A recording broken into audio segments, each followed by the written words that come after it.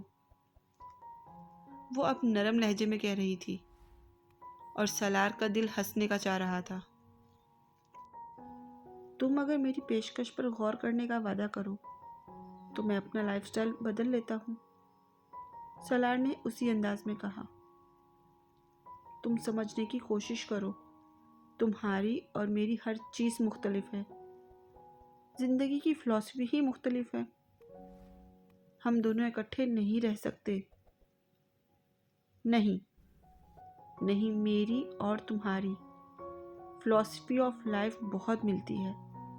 تمہیں اس بارے میں پریشان ہونے کی ضرورت نہیں ہے۔ اگر یہ ملتی نہ بھی ہوتی تو بھی اسے ایڈجسٹمنٹ کے بعد ملنے لگے گی۔ وہ اس طرح اس سے بات کر رہا تھا جیسے اپنے بہترین دوست سے گفتگو کر رہا ہو۔ ویسے بھی مجھ میں کمی کیا ہے؟ میں تمہارے پرانے منگیتر اسجد سے خوبصورت نہ سہی مگر جلال انصر جیسا معمولی شکل و صورت کا بھی نہیں ہوں۔ میری فیملی کو تم اچھی طرح جانتی ہو۔ کریئر میرا کتنا برائٹ ہوگا اس کا تمہیں اندازہ ہے؟ میں ہر لحاظ سے جلال سے بہتر ہوں۔ وہ اپنے لفظوں پر زور دیتے ہوئے بولا۔ اس کی آنکھوں میں چمک اور ہونٹوں پر مسکراہٹ ناچ رہی تھی۔ وہ امامہ کو بری طرح زج کر رہا تھا اور وہ ہو رہی تھی۔ میرے لیے کوئی بھی شخص جلال جیسا نہیں ہو سکتا، اور تم تو کسی صورت میں نہیں۔ اس کی آواز میں پہلی بار نمایاں خفگی تھی۔ کیوں؟ سلار نے بے حد معصومیت سے پوچھا۔ تم مجھے اچھے نہیں لگتے۔ آخر تم یہ بات کیوں نہیں سمجھتے؟ دیکھو، تم نے اگر مجھے طلاق نہ دی تو میں کورٹ چلی جاؤں گی۔ وہ اب اسے دھمکا رہی تھی اور سلار اس کی بات پر بے اختیار ہنسا۔ You're most welcome۔ جب چاہیں جائیں۔ کورٹ سے اچھی جگہ میل ملاقات کے لیے اور کون سی ہو سکتی ہے؟ آمنے سامنے کھڑے ہو کر بات کرنے کا مزہ ہی اور ہوگا۔ وہ محظوظ ہو رہا تھا۔ ویسے تمہیں یہ بات ضرور یاد رکھنی چاہیے کہ کورٹ میں صرف میں نہیں پہنچوں گا بلکہ تمہارے پیرنٹس بھی پہنچیں گے۔ سالار، میرے لیے پہلے ہی بہت پرابلمز ہیں، تم ان میں اضافہ مت کرو۔ میری زندگی بہت مشکل ہے اور گزرتے دن کے ساتھ مزید مشکل ہوتی جا رہی ہے۔ کم از کم تم میری مشکلات کو نہ بڑھاؤ۔ اس بار امامہ کے لہجے میں رنجیدگی اور بےچارگی تھی اور وہ محظوظ ہو رہا تھا۔ میں تمہارے مسائل میں اضافہ کر رہا ہوں مائی ڈیئر، میں تو تمہاری ہمدردی میں گھل رہا ہوں، تمہارے مسائل کو ختم کرنے کی کوشش کر رہا ہوں۔ تم خود سوچو، میرے ساتھ رہ کر تم کتنی اچھی اور محفوظ زندگی گزار سکتی ہو۔ تم جانتے ہو میں نے اتنی مشکلات کس کے لیے سہی ہیں۔ تم سمجھتے ہو میں ایک ایسے شخص کے ساتھ رہنے پر تیار ہو جاؤں گی جو ہر وہ کبیرہ گناہ کرتا ہے جسے میرے پیغمبر ناپسند کرتے ہیں۔ نیک عورتیں نیک مردوں کے لیے ہوتی ہیں اور بری عورتیں برے مردوں کے لیے۔ میں نے زندگی میں بہت سی غلطیاں کی ہیں مگر میں اتنی بری نہیں ہوں کہ تمہارے جیسا مرد میری زندگی میں آئے۔ جلال مجھے نہیں ملا مگر میں تمہارے ساتھ بھی زندگی نہیں گزاروں گی۔ اس نے بے حد تلخ انداز میں تمام لحاظ بالائے طاق رکھتے ہوئے کہا۔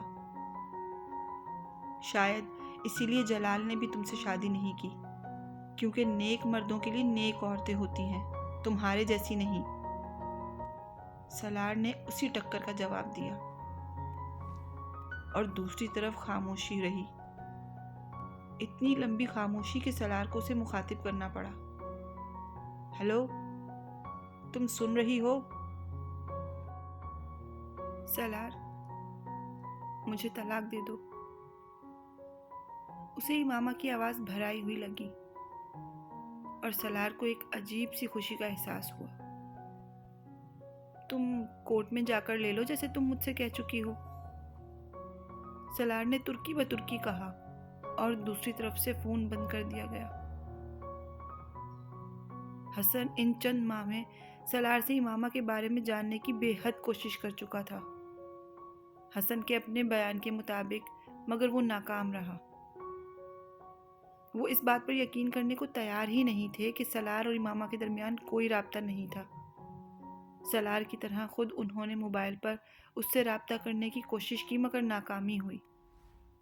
سکندر نے سالار کو امریکہ میں مختلف یونیورسٹیز میں اپلائی کرنے کے لیے کہہ دیا تھا اور وہ جانتے تھے کہ اس کا اکیڈمک ریکارڈ اتنا اچھا تھا کہ کوئی بھی یونیورسٹی اسے لینے میں خوشی محسوس کرے گی۔ امامہ نے سلار کو دوبارہ فون نہیں کیا، حالانکہ سلار کا خیال تھا کہ وہ اسے دوبارہ فون کرے گی اور تب وہ اسے بتا دے گا کہ وہ اسے نکاح نامے میں پہلے ہی طلاق کا حق دے چکا ہے اور وہ نکاح نامے کی کاپی بھی اس کے حوالے کر دے گا۔ اس نے اس کے ساتھ صرف ایک مذاق کیا تھا، مگر امامہ نے اس سے دوبارہ رابطہ قائم نہیں کیا، نہ ہی سلار نے اپنے پیپرز میں اس نکاح نامے کو دوبارہ دیکھنے کی زحمت کی، ورنہ وہ بہت پہلے ہی وہاں اس کی عدم موجودگی سے واقف ہو جاتا۔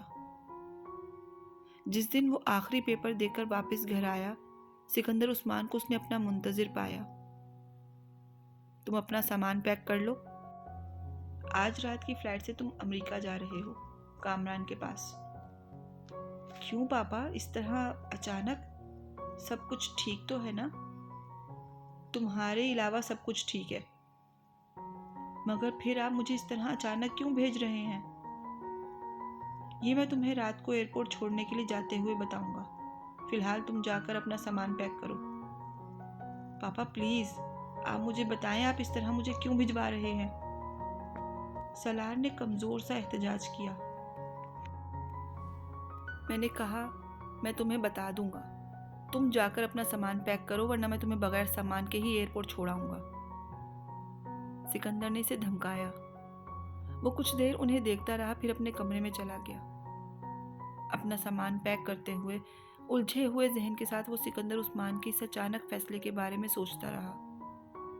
پھر اچانک اس کے ذہن میں جھماکا ہوا اور اس نے اپنی دراز کھول کر اپنے پیپرز نکالنے شروع کر دیے۔ وہاں نکاح نامہ نہیں تھا۔ اسے ان کے اس فیصلے کی سمجھ آ گئی اور اسے پچھتاوا ہوا کہ اس نے اپنا نکاح نامہ اتنی لاپرواہی سے کیوں رکھ دیا۔ وہ نکاح نامہ سکندر عثمان کے علاوہ کسی اور کے پاس نہیں ہو سکتا تھا، کیونکہ اس کے علاوہ کوئی اور اس کمرے میں آنے اور اس کے دراز کھولنے کی جرات نہیں کر سکتا تھا۔ اس کے ذہن میں اب کوئی الجھن نہیں تھی۔ اس نے بڑی خاموشی کے ساتھ اپنا سامان پیک کر لیا۔ وہ اب صرف یہ سوچ رہا تھا کہ سکندر عثمان ایئرپورٹ جاتے ہوئے اس سے کیا بات کریں گے۔ رات کو ایئرپورٹ چھوڑنے کے لیے صرف سکندر اس کے ساتھ آئے، طیبہ نہیں۔ ان کا لہجہ اور انداز بے حد روکھا اور خشک تھا۔ ایئرپورٹ جاتے ہوئے سکندر عثمان نے اپنا بریف کیس کھولا اور ایک سادہ کاغذ اور قلم نکالا، بریف کیس کے اوپر رکھ کر اس کی طرف بڑھا دیا۔ اس پر سائن کرو۔ Thank یہ you کیا ہے؟ guys for watching. تم صرف سائن کرو، سوال مت کرو، انہوں نے بے حد روکھے انداز میں کہا، اور سلار مزید کچھ کہے بغیر ان کے ہاتھ میں پکڑا قلم لے کر اس کاغذ پر سائن کرنے لگا۔ سکندر نے اس کاغذ کو طے کر کے بریف کیس میں رکھ دیا اور بریف کیس کو دوبارہ بند کر کے رکھ دیا۔ جو کچھ تم کر چکے ہو اس کے بعد تم سے کچھ کہنا کوئی بڑی بات نہیں۔ تم مجھ سے ایک کے بعد ایک اور دوسرے کے بعد دوسرا اور تیسرے کے بعد تیسرا جھوٹ بولتے رہے، یہ سمجھتے ہوئے کہ مجھے تو کبھی حقیقت کا پتہ نہیں چلے گا۔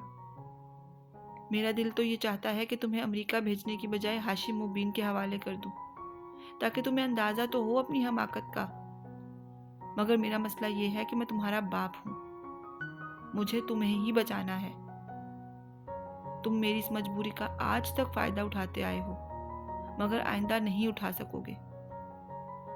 میں تمہارا نکاح نامہ امامہ کے حوالے کر دوں گا، اور اگر مجھے دوبارہ پتہ چلا کہ تم نے اس سے رابطہ کیا ہے یا رابطہ کرنے کی کوشش کر رہے ہو، تو پھر اس بار جو میں کروں گا اس کا اندازہ بھی تم نہیں کر سکتے۔ تم میرے لیے کافی مصیبتیں کھڑی کر چکے ہو، اب ان کا سلسلہ بند ہو جانا چاہیے، سمجھے تم؟ انہوں نے اکھڑے ہوئے لہجے میں کہا، اور وہ جواب دینے کی بجائے کھڑکی سے باہر دیکھنے لگا۔ اس کے انداز میں ایک عجیب طرح کی لاپرواہی اور اطمینان تھا۔ سکندر عثمان بے اختیار سلگے۔ یہ ان کا وہ بیٹا تھا جو 150 کا IQ لیول رکھتا تھا۔